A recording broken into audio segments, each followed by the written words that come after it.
Welcome into Texans Today. I'm your host, Jeremy Chuggs, and we have a special guest, Aaron Wilson, on this mailbag edition of Texans Today. Reminder, all the questions asked is from our live show for April 16th, just a week, a little more than a week before the NFL draft. And if you're watching this live, hashtag Texans or Super Chat to get on the show. And you can Super Chat just like Joshua Stanley did. We talked about this earlier on the live show, Aaron, but I want to ask you just one more time. Do you get the impression the Texans will look at trading up for the right offensive line player in this year's draft?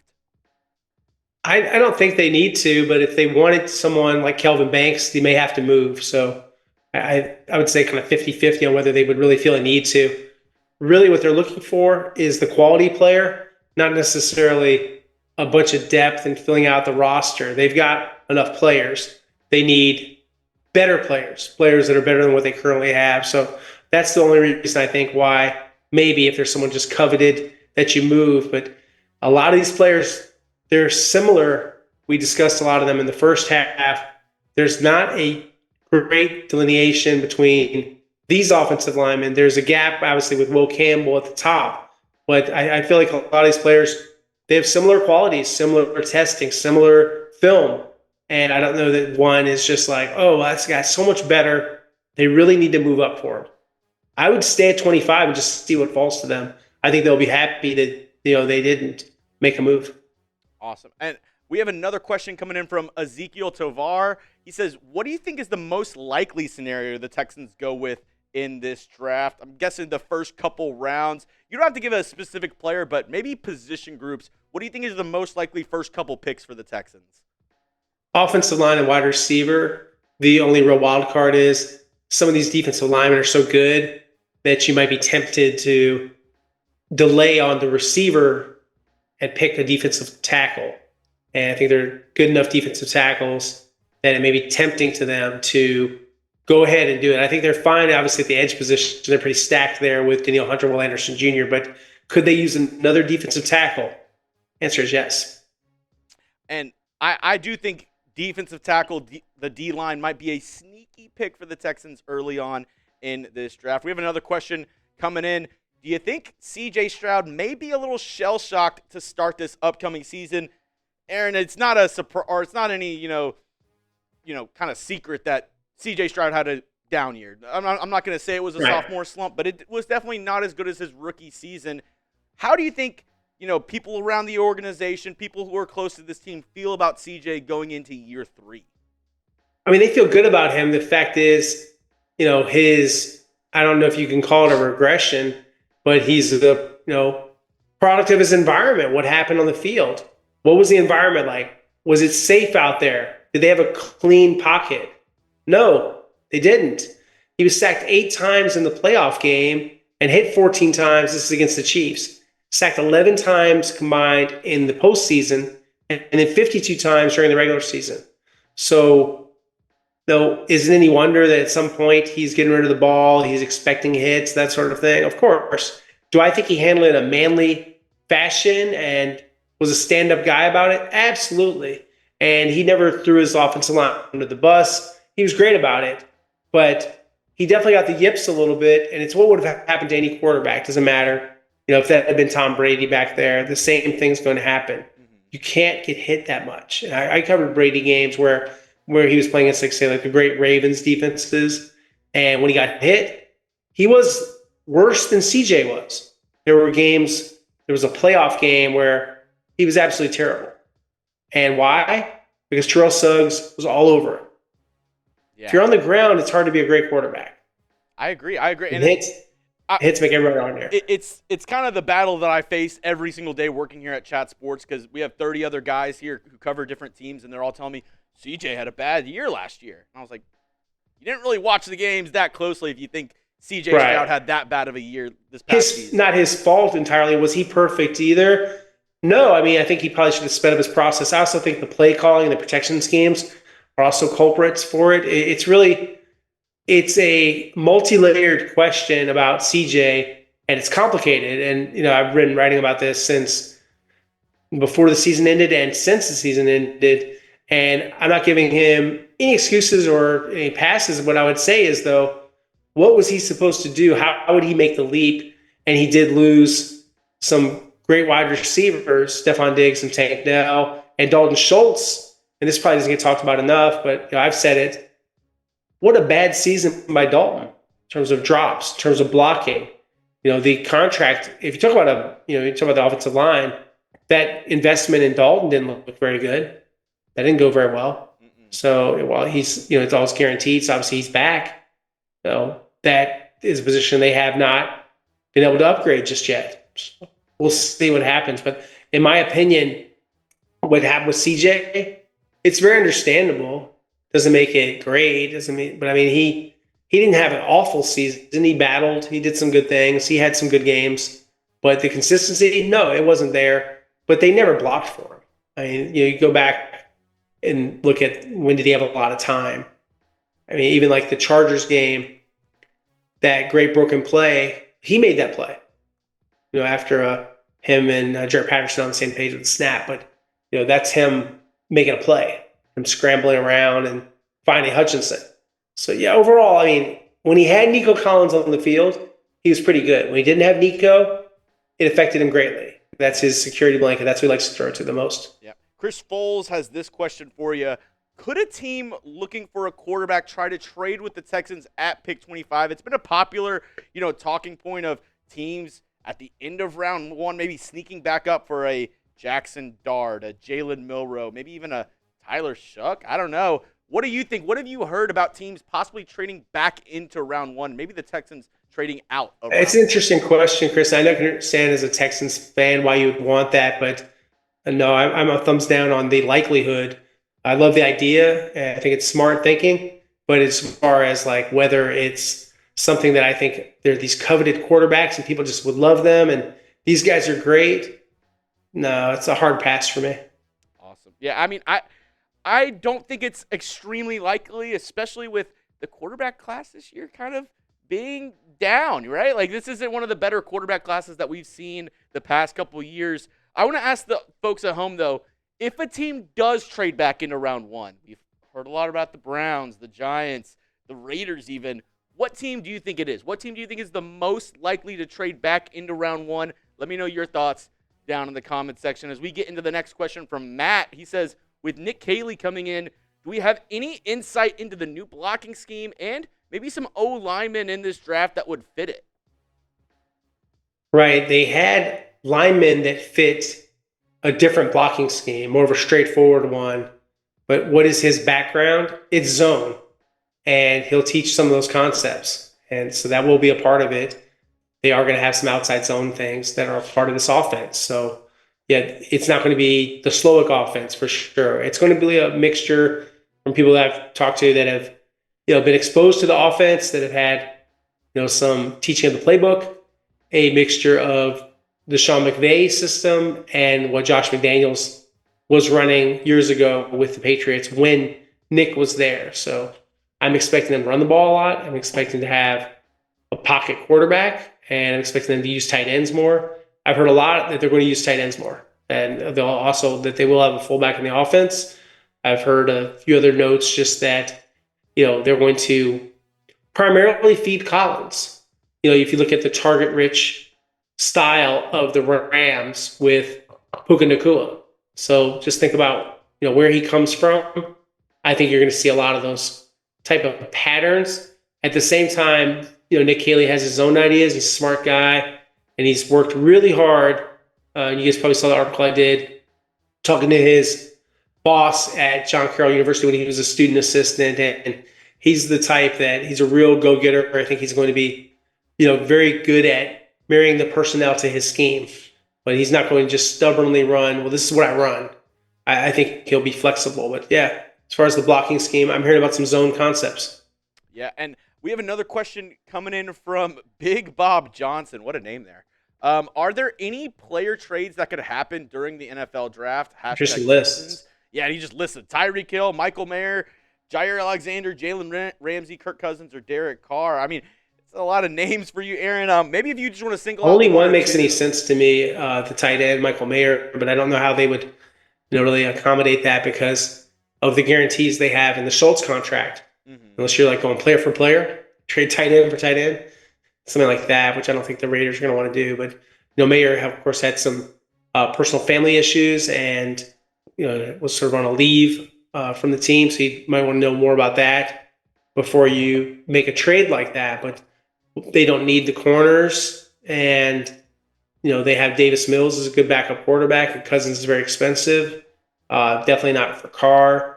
And then for Hill, maybe past really, the Texans. Do you think he can't stay out of the headlines for a couple of months. I mean, he's having a tough time. They say he's not available. Yeah. Would they admit if he was? I mean, they admitted the Ramsey thing.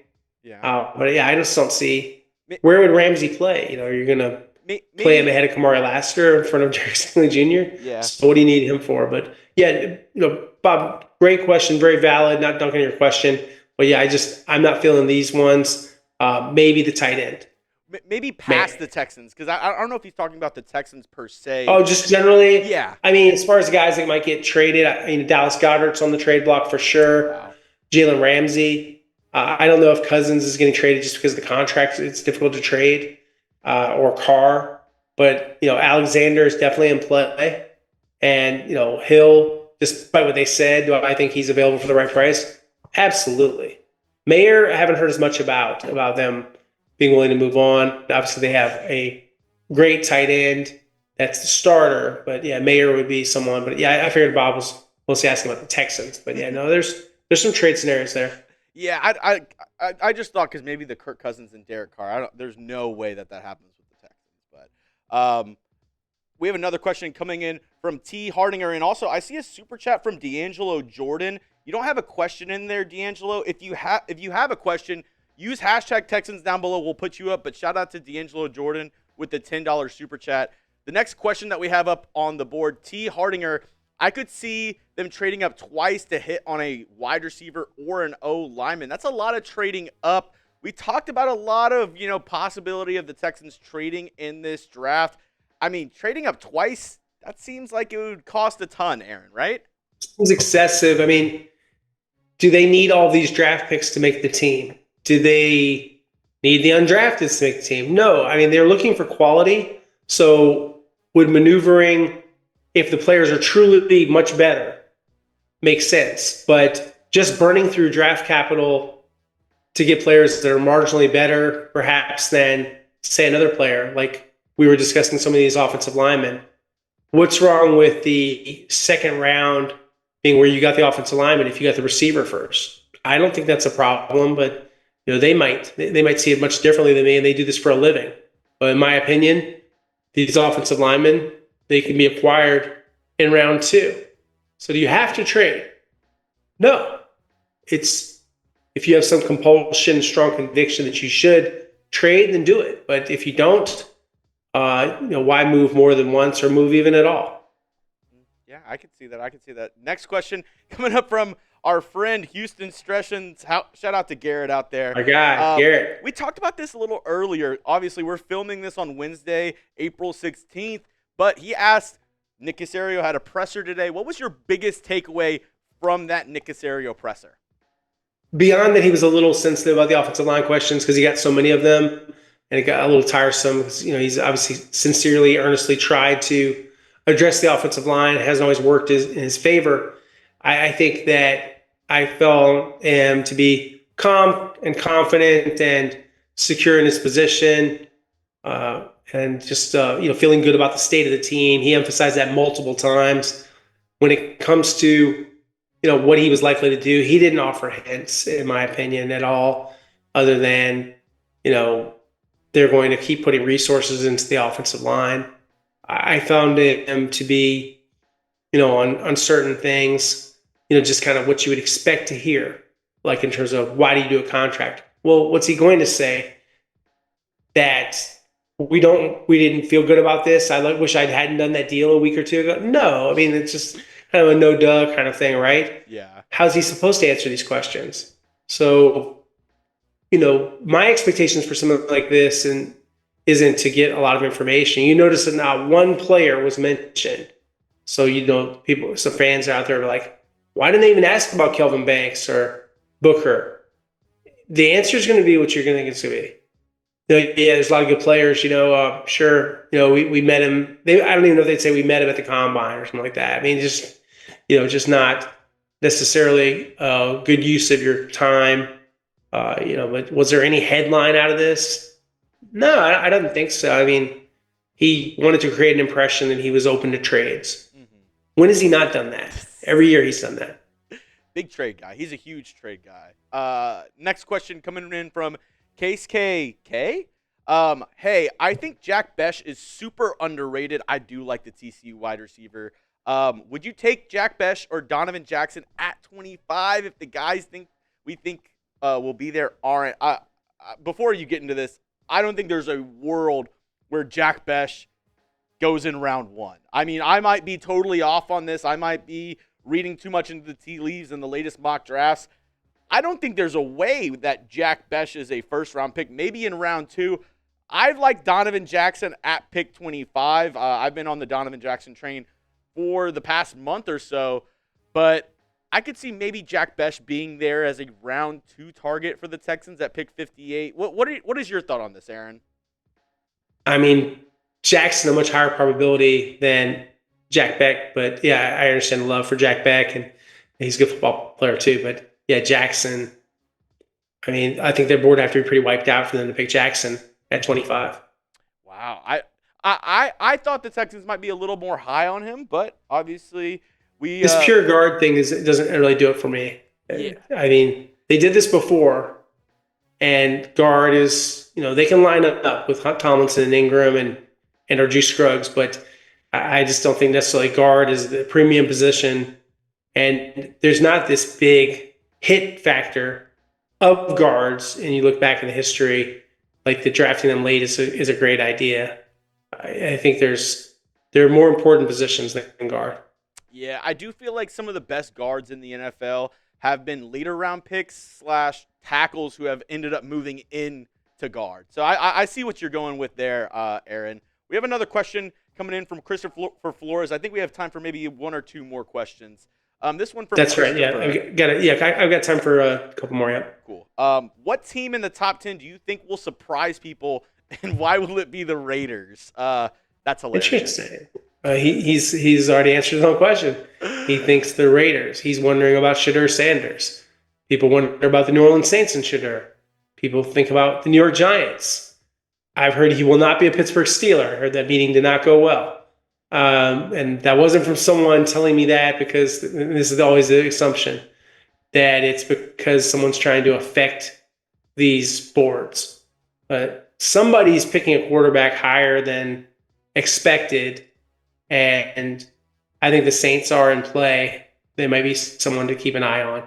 To me, Shedeur doesn't really have first-round traits, but I just wonder, is someone going to do it? And New Orleans seems to be a surprise spot for a lot of people.